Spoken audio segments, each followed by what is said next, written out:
नमस्कार। पोखराको पहिलो television golden I टेलिभिजनको गोल्डन आई समाचारमा स्वागत छ। म एम विश्वकर्मा। गोल्डन आई समाचारको सुरुमा प्रमुख खबरका शीर्षकहरू।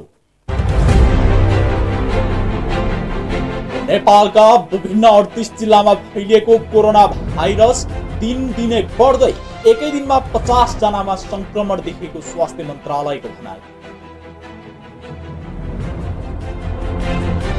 संविधान संशोधन प्रस्ताव संसदमा दर्ता गर्ने सरकारको निर्णय।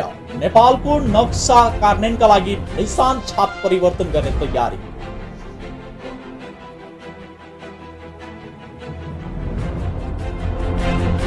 कोरोना भाइरस संक्रमणका कारण विश्वभर मृत्यु हुनेको संख्या तीव्र रूपमा बढ्दै हालसम्म 3,34,000 भन्दा बढीको ज्यान गयो।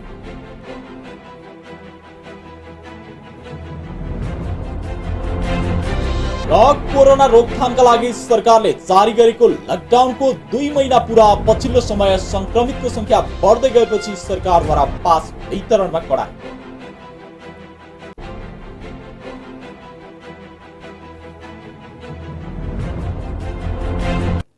गोल्डन आई समाचार अब विस्तारमा। नेपालमा एकै दिनमा मात्रै 50 जना कोरोना भाइरस संक्रमित देखिएका छन्। शुक्रबार बिहान 30 र अपराह्न थप 20 जनामा कोरोना पुष्टि भएको हो। स्वास्थ्य तथा जनसङ्ख्या मन्त्रालयका प्रवक्ता डाक्टर विकास देवकोटाका अनुसार शुक्रबार दिउँसो थप 20 जनामा संक्रमण पुष्टि भएसँगै संक्रमितको संख्या 500 नागेको छ। सेती प्रादेशिक अस्पताल र भेरी अस्पतालको प्रयोगशालामा गरिएको परीक्षणमा थप 20 जनामा संक्रमण पुष्टि भएको हो। कैलालीको सरस्वती माविको क्वारेन्टाइनमा रहेका 3 पुरुष र परशुराम 10 घर भएका डडेलधुराका एक 28 वर्षीय पुरुष, बैतडीको शिवनाथ 1 का 22 वर्षीय पुरुषको सेती प्रादेशिक अस्पतालको प्रयोगशालामा परीक्षण रिपोर्ट पोजिटिभ आएको हो। त्यसैगरी बाँकेका 18 देखि 61 वर्ष उमेर समूहका 14 जनाको भेरी अस्पतालको प्रयोगशालामा गरिएको पीसीआर परीक्षण रिपोर्ट पोजिटिभ आएको प्रवक्ता देवकोटाले जानकारी दिनुभयो। त्यसैगरी मोरङको रतुवामई 2 का एक 41 वर्षीय पुरुषको पीसीआर रिपोर्ट समेत पोजिटिभ देखिएको प्रवक्ता देवकोटाले जानकारी दिनुभयो। संक्रमित मध्ये पुरुष 433 र महिला 74 जना रहेका छन्। ती 3 जनाको भने मृत्यु भइसकेको छ। हालसम्म पीसीआर विधिबाट 42,488 र आरडीटी विधिबाट 82,116 जनाको नमुना परीक्षण गरिएको स्वास्थ्य मन्त्रालयले जनाएको छ।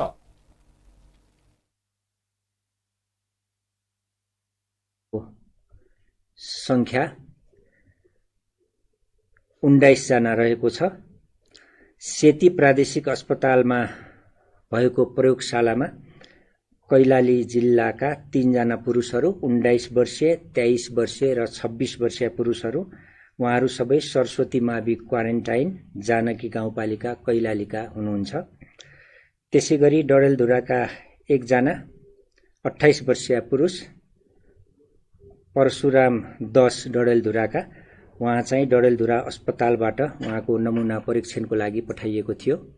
त्यसैगरी बैतडी जिल्लाका 1 जना 22 वर्षीय पुरुष जो शिवनाथ 1 बैतडीका हुनुहुन्छ, उहाँको बैतडी अस्पतालबाट नमुना सङ्कलन गरेर परीक्षणको लागि सेती प्रादेशिक अस्पतालमा पठाइएको थियो। त्यसैगरी बाँकेका 14 जना जसको भेरी अस्पतालको प्रयोगशालामा परीक्षण भएको थियो, उहाँहरू 18 देखि 61 वर्ष उमेरका पुरुषहरू हुनुहुन्छ। कोरोना संक्रमणको त्रास बीच जनकपुर धाम लगायतको मिथिला अञ्चलमा अखण्ड सौभाग्यको कामना गर्दै विवाहिताहरूले वट सावित्री पर्व धार्मिक विधिपूर्वक अनुसार मनाएका छन्। मनाउनका लागि महिलाहरूले बिहानदेखि चोखो भएर नववस्त्र धारण गरी पूजा सामग्री साथ वरको रुखमुनि बसेर पूजा गरेका थिए। परापूर्व कालदेखि जेठको औँसीका दिन यो पर्व मनाउने गरिन्छ। यसपालि कोरोना संक्रमण रोकथामका लागि जारी लकडाउनका कारण कसैले घरमै पर्व मनाइरहेका छन् भने कसैले नजिकको वरको रुखमुनि पूजा गरेका थिए। अन्य वर्ष वरको रुखमुनि घुइँचो लाग्ने गरे पनि यसपालि भने त्यति भिड देखिएन। धार्मिक ग्रन्थ अनुसार उल्लेख गरिए अनुसार वरको रुखको जरामा ब्रह्मा, हाँगामा विष्णु र पातमा महादेवको वासस्थान हुने भएकोले सो रुखमुनि बसेर पूजा गर्दा त्रिदेव प्रसन्न हुने र पतिको दीर्घायु स्वास्थ्य साथै परिवारको कल्याण हुने विश्वास गरिन्छ। अर्को धार्मिक मान्यता अनुसार सावित्रीका पति सत्यवानको अल्पायुमा मृत्यु भएपछि वरको रुखमुनि नै राखिएको थियो। सावित्रीले आफ्नो सतीत्वको प्रभावमा यमराजबाट आफ्नो पतिलाई पुनः जीवित पार्न सफल भएका कारण पनि बट वृक्ष अर्थात् वरको रुखमुनि बसेर सो पर्व मनाउने गरिन्छ।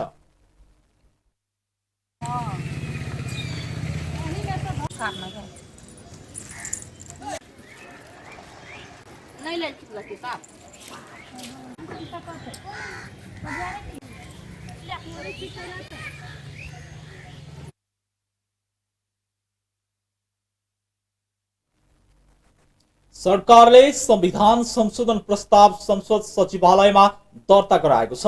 शुक्रबार मन्त्री परिषदको निशान छाप संशोधन गर्ने निर्णय गरेपछि प्रतिनिधि सभा सचिवालयमा संशोधन दर्ता प्रस्ताव गरिएको हो। कानून, न्याय तथा संसदीय मामिला मन्त्री शिवमाया तुम्बा हम्फेले संविधान संशोधन विधेयक दर्ता गरेको प्रतिनिधि सभा सभामुख अग्नि प्रसाद सापकोटाका प्रेस सल्लाहकार श्रीधर नेउपानेले जानकारी दिनुभयो। नेपालको संविधानको अनुसूची 3 को निशान छाप अंकित नेपालको नक्सालाई नेपालको वास्तविक सीमा अनुरूप मिलाउन आवश्यक भएकोले नेपालको संविधानको अनुसूची 3 मा संशोधन गर्ने प्रयोजनका लागि यो संशोधन प्रस्ताव पेश गरिएको संशोधन विधेयक उल्लेख र कारणमा उल्लेख गरिएको छ।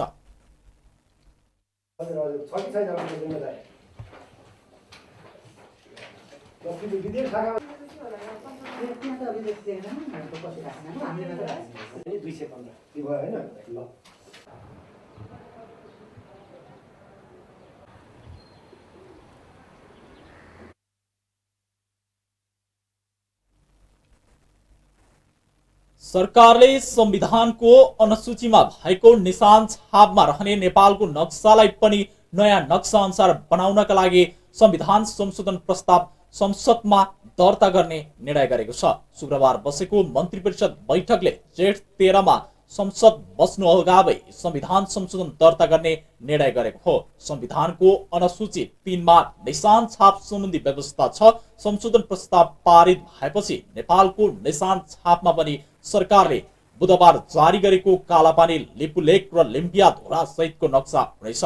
निशान छापमा रहने नेपालको नक्सालाई पनि नयाँ नक्सा अनुसार बनाउनका लागि मात्रै संविधान संशोधन गर्न लागि सरकारका प्रवक्ता डाक्टर युवराज खतिवड़ाले जानकारी दिनुभयो। केही अध्यादेश खारेज गरी नेपालको ऐनको साबिकको व्यवस्था गराउने अध्यादेश 2077 लाई प्रतिस्थापन गर्ने विधेयक संघीय संसदमा पेश गर्ने निर्णय गरेको छ। यसअघि सरकारले खारेज गरेको दल विभाजन खुकुलो बनाउने र संवैधानिक परिषद सम्बन्धी अध्यादेशलाई ध्यानमा राखी साबिकके व्यवस्था जगाउने प्रस्ताव संसदमा लैजाने निर्णय गरेको प्रवक्ता खतिवड़ाले बताउनु भयो। बैठकको मुस्लिम धर्मगुरुहरूले मिति तय गरेको दिन बिदा दिने सैद्धान्तिक निर्णय भएको सरकारका प्रवक्ता डाक्टर खतिवड़ाले जानकारी दिनुभयो।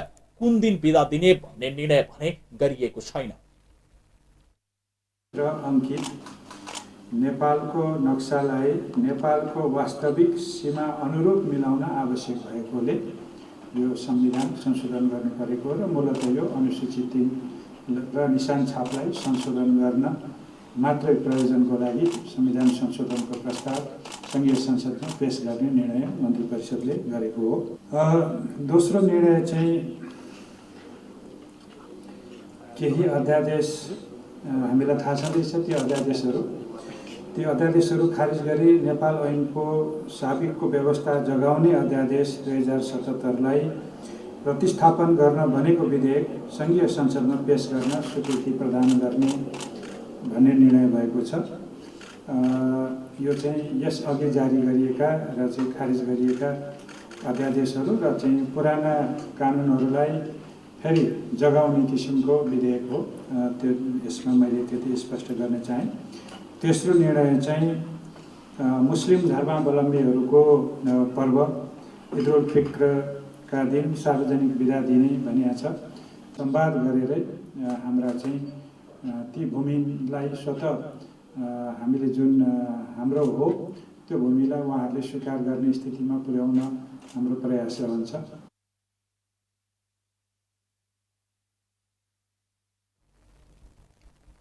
संसदीय समितिले सामाजिक सुरक्षा भत्ता वितरण कार्यलाई निरन्तरता दिन सरकारलाई निर्देशन दिएको छ। दरबारमा शुक्रबार बसेको संघीय संसद अन्तर्गतको महिला तथा सामाजिक समितिको बैठकले कोरोना भाइरस महामारीले प्रभावित पारेको समयमा राहत र सहयोगका थप कार्यक्रम ल्याउनु पर्नेमा सरकारले एकल महिला र अशक्त अपाङ्गता भएको सामाजिक सुरक्षा भत्ता कटौती गरेको भन्दै यसलाई निरन्तरता दिन सरकारलाई निर्देशन दिएको हो। यसअघि गृह मन्त्रालय अन्तर्गतको राष्ट्रिय परिचय पत्र तथा पञ्जीकरण विभागले सबै स्थानीय तहलाई पत्र पठाएर भत्ता कटौती निर्णय कार्यान्वयन गर्न निर्देशन दिएको थियो। बैठकले आगामी वर्षको बजेटमा लैङ्गिक उत्तरदायी बजेटलाई नीतिगत एवं व्यवहारिक रूपमा महत्त्व दिन योजना आयोग, अर्थ मन्त्रालय र सामान्य प्रशासन मन्त्रालय मार्फत सबै प्रदेश सरकारलाई निर्देशन दिने निर्णय गरिएको समितिका सभापति निरु पालले जानकारी दिनुभयो। त्यस्तै बैठकले लैङ्गिक उत्तरदायित्व बजेटको अभ्यासलाई सुदृढ बनाउन, लैङ्गिक समानता प्रवर्धन गर्न विधेयकमा समिष्टगत आर्थिक नीति एवं राष्ट्रिय विकास नीतिबाट गर्न गरिएको असरको नियमित विश्लेषण गरी आवश्यक रूपमा सुधार गर्ने लगायतको क्षेत्र समेत महत्त्व दिन योजना आयोग, अर्थ मन्त्रालय र सामान्य प्रशासन मन्त्रालयलाई निर्देशन दिएको समिति सभापति पालले जानकारी दिनुभयो। प्रशासन मन्त्रालय मार्फत सबै प्रदेश सरकारहरूको गम्भीरतापूर्वक ध्यानआकर्षण गराउँदछ र सोको लागि आवश्यक समन्वय गर्न समिति महिला बालबालिका तथा ज्येष्ठ नागरिक मन्त्रालयलाई निर्देशन गर्दछ। 2. त्यसैगरी लैङ्गिक उत्तरदायी बजेटको अभ्यासलाई सुदृढ बनाउन, लैङ्गिक समानता प्रवर्धन गर्न, विद्यमान समष्टिगत आर्थिक नीति एवं राष्ट्रिय विकास नीतिहरूबाट पर्न गएको असरहरूको नियमित विश्लेषण गरी आवधिक रूपमा सुधार गर्ने कार्य गर्न, बजेट कार्यान्वयनको चरण लैङ्गिक परीक्षण गर्न, वार्षिक तथा चौमासिक समीक्षा गर्दा सामाजिक एवं लैङ्गिक क्षेत्रलाई समेत महत्त्व दिन समिति राष्ट्रिय योजना आयोग, नेपाल सरकार अर्थ मन्त्रालय एवं सङ्घीय मामिला तथा सामान्य प्रशासन मन्त्रालय मार्फत सबै प्रदेश सरकारको गम्भीरतापूर्वक ध्यानआकर्षण गराउँदछ र सोको लागि आवश्यक समन्वय गर्न समिति महिला बालबालिका तथा ज्येष्ठ नागरिक मन्त्रालयलाई निर्देशन गर्दछ।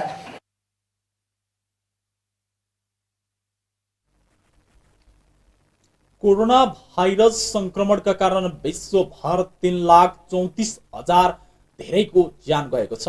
3,34,057 पुगेको हो। कोरोनाका कारण सबभन्दा धेरै अमेरिका, बेलायत, इटली, स्पेन, फ्रान्स, जर्मनी, रुस, ब्राजिल लगायतको देशमा असर परेको छ।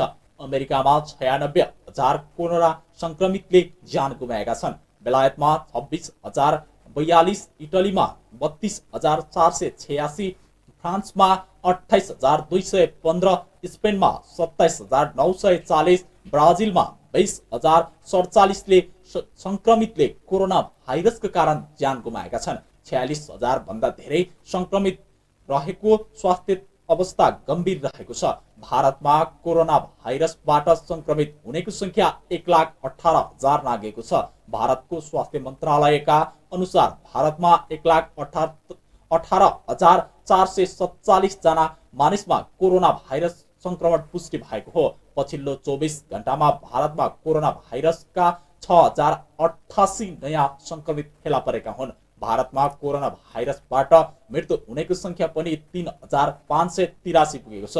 ब्राजिलमा कोरोना भाइरस कोभिड-19बाट मृत्यु हुनेको संख्या 20,000 नागेको छ। दक्षिण अमेरिकामा कोरोना भाइरसबाट सबभन्दा बढी प्रभावित यो मुलुकमा पछिल्लो 24 घण्टामा कोरोना भाइरसको कारण 1,188 जनाको ज्यान गएको छ। यो संख्या कोरोना भाइरसबाट ब्राजिलमा एकै दिनमा मृत्यु हुनेको संख्या अझैसम्मको उच्च हो।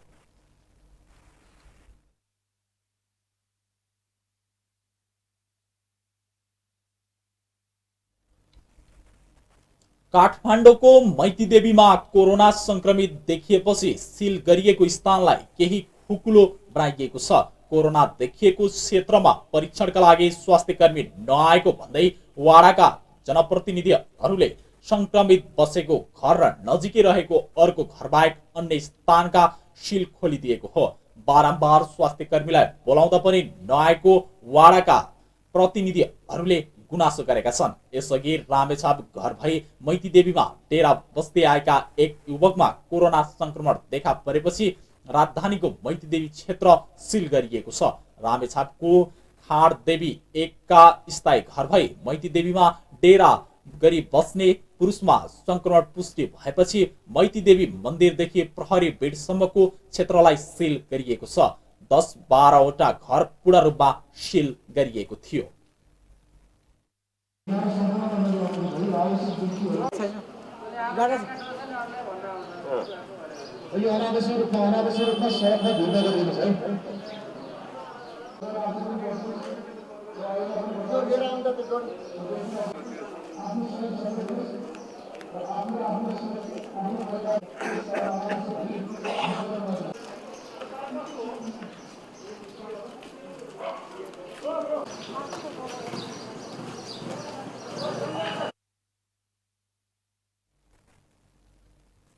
कोरोना संक्रमण देखिएपछि सरकारले जारी गरेको लकडाउन 2 महिना पुगेको छ। चीनको वुहानबाट सुरु भएको कोरोनाको संक्रमण बढ्न थालेपछि सरकारले चैत 11 गतेदेखि लकडाउन जारी गरेको थियो। पछिल्लो पटक लकडाउनलाई जेठ 20 गतेसम्म लम्बाइएको छ। सुरुमा एक साताका लागि गरिएको लकडाउन दोस्रो पटक पुनः एक साता थप गरी चैत 25 गतेसम्म पुर्याइएको थियो। त्यसलाई निरन्तरता दिँदै तेस्रो पटक वैशाख 3 गतेसम्म लकडाउन लम्बाएको थियो। त्यसपछि पनि 12 दिन लकडाउनको अवधि थप गरी वैशाख 15 गतेसम्म र पुनः 10 दिन थप गर्दै वैशाख 25 गतेसम्म लकडाउन गरियो। छैठौं पटक जेठ 5 गतेसम्मका लागि लकडाउनको समय अवधि लम्बाएको थियो। लकडाउनमा अत्यावश्यक सेवाका सवारी र पास वाहक सवारी मात्र सञ्चालनमा आउनेछन्। पछिल्लो समय संक्रमितको संख्या बढ्दै गएपछि सरकारले पास वितरणमा पनि कडाई गरेको छ। लकडाउनको समयमा एक जिल्लाबाट अर्को जिल्लामा जान नपाइने नियम पनि लागू गरेको छ। उपत्यकामा संक्रमण देखिन थालेपछि भित्री गल्लीमा स्थानीयले प्रवेशमा समेत रोक लगाएका छन्।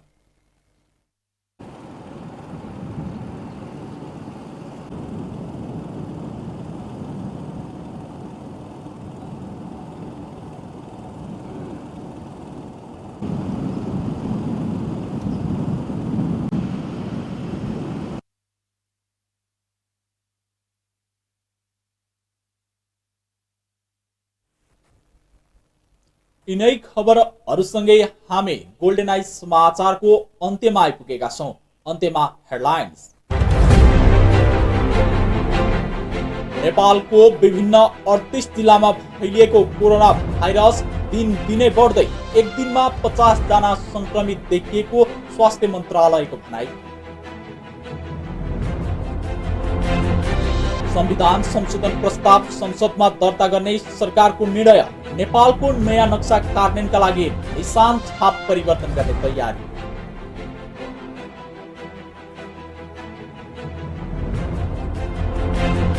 कोरोना भाइरस संक्रमणका कारण विश्वभरि मृत्यु हुनेको संख्या तीव्र रूपमा बढ्दै हालसम्म 3,34,000 भन्दा बढीको ज्यान गयो।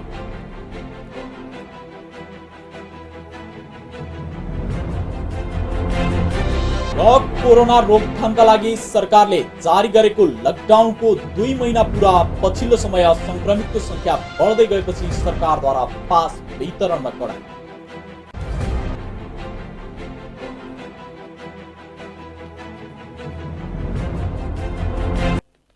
हवस् त आजका लागि गोल्डन आइज टेलिभिजनको गोल्डन आइज समाचार यही सकिन्छ। समाचार कक्षका सम्पूर्ण सहकर्मीसँगै म एम विश्वकर्मा बिदा माग्छु।